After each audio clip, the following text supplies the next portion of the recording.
కురు పాండవుల గురువు ఎవరు? కౌరవులు పాండవులు కృపాచార్యుడి దగ్గర వీళ్ళు విద్య నేర్చుకుంటూ ఉంటారు. అప్పుడు భీష్ముడు కౌరవులకి పాండవులకి మంచి గురువుని చూద్దామని అనుకుంటారు. కౌరవులు పాండవులు బంతితో ఆడుతూ ఉంటారు. బంతితో ఆడుతూ ఉంటే ఆ బంతి వెళ్ళి బావిలో పడిపోతుంది. బావిలో పడిపోతే వాళ్ళు ఎంత ప్రయత్నించినా బాల్ని తీయలేకపోతారు. అదే సమయంలో ద్రోణుడు అక్కడికి వస్తాడు. ఈ కురు పాండవులు ఏం అడుగుతారంటే ద్రోణుడిని ఆ బాల్ తీయమని అడుగుతారు. ద్రోణుడు అతని బాణాలతో ఆ బాల్ని బయటికి తీస్తాడు. కురు పాండవులు చూసి షాక్ అయిపోతారు. షాక్ అయిపోతే కురు పాండవులు ద్రోణుడిని అడుగుతారు, మీకేం కావాలి అని అడిగితే ద్రోణుడు అంటాడు, నా గురించి మీ తాత భీష్ముడికి చెప్పండి అని అడుగుతారు.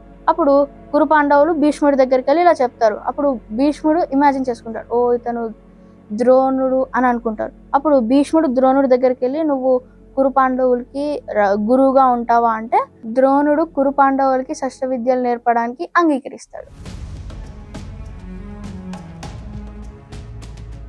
చూసారు కదా నేను ఎట్లా మహాభారతం నేర్చుకున్నారో.